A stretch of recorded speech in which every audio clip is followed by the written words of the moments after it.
अगर आपके घर में क्यारी है या गार्डन है तो बहुत ही अच्छी बात है, और अगर नहीं भी है तो आप गमलों में और डिफरेंट पॉट्स में गार्डनिंग कर सकते हैं। अपनी रूफ़ पर, अपनी गैलरी में, या घर में जो भी जगह हो जहाँ स्पेस का इशू होता है वहाँ पर गार्डनिंग जो है वो मुख्तलिफ पॉट्स में की जा सकती है। और होम गार्डनिंग का ट्रेंड आजकल बहुत बढ़ रहा है।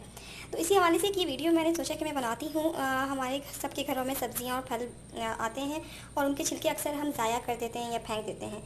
इन छिलकों को अगर आप रिसाइकिल करना चाहें, यूटिलाइज़ करना चाहें, तो उसके लिए एक बहुत ही ज़बरदस्त चीज़ ये है कि आप इनको ऑर्गेनिक खाद के तौर पर यूज़ कर सकते हैं। मेरे पास ये मुख्तलिफ़ सब्ज़ियों के लेफ़्ट ओवर्स हैं जो कि नॉर्मली फेंक दिए जाते हैं, लेकिन मैं इनको नहीं फेंकूँगी। इसमें हरा धनिया है, पुदीना है, कुछ जो मैंने छोटा छोटा श्रेड कर लिया है, और इसके अलावा इसमें आलू के छिलके भी हैं।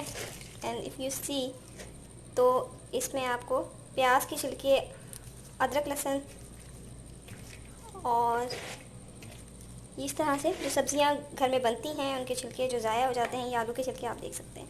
तो इन सबको मैंने नाइफ़ से बिल्कुल जितना पॉसिबल हो सकता है रैंडमली चॉप करके श्रेड कर दिया है।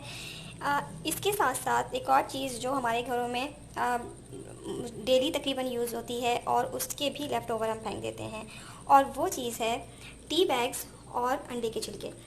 अब टी बैग्स अगर आपके यहाँ यूज़ नहीं होते तो आप जो नॉर्मल पत्ती है, खुली पत्ती जिसकी चाय बनती है, वो भी सेम चीज़ है, आप वो ले सकते हैं।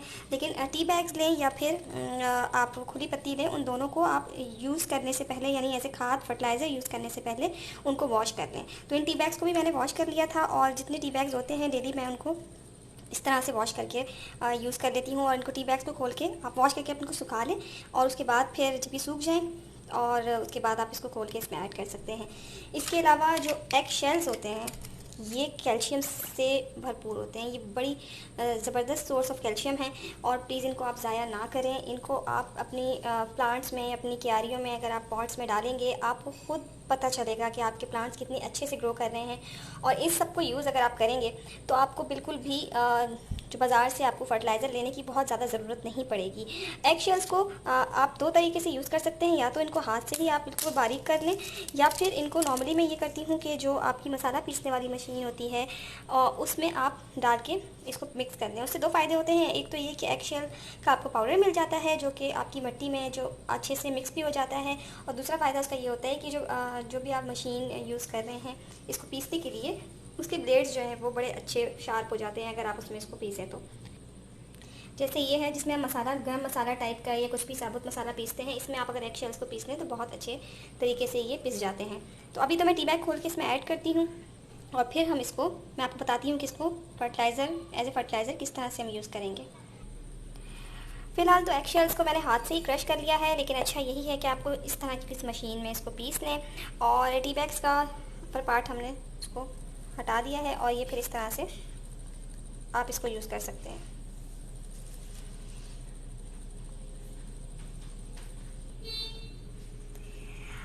अच्छा, अब इसको एज ए फर्टिलाइज़र यूज़ करने का तरीका ये है कि आप किसी भी गमले में, या अगर आपके पास कोई एक्स्ट्रा गमला खाली नहीं है तो आप उसकी जगह पानी की जो प्लास्टिक की बॉटल्स होती हैं 10-12 लीटर वाली या उससे ज़्यादा बड़ी, उनको ऊपर से कट करके आप वो खाली बॉटल्स भी या कोई इस तरह का प्लास्टिक कंटेनर यूज़ कर सकते हैं।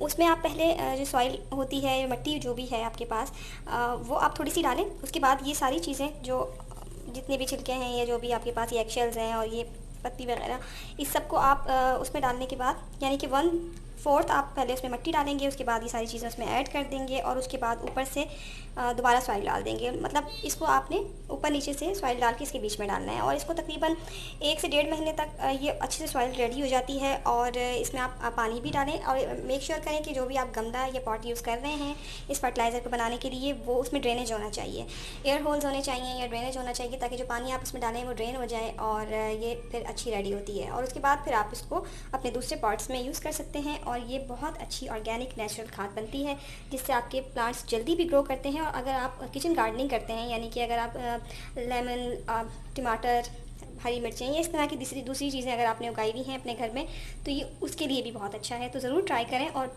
जितना मैक्सिमम पॉसिबल हो सके चीज़ों को रिसाइकिल किया करें। और ये हमारी इन्वायरमेंट के लिए भी बहुत अच्छा है, और हमारे प्लांट्स के लिए तो डेफिनेटली अच्छा है ही।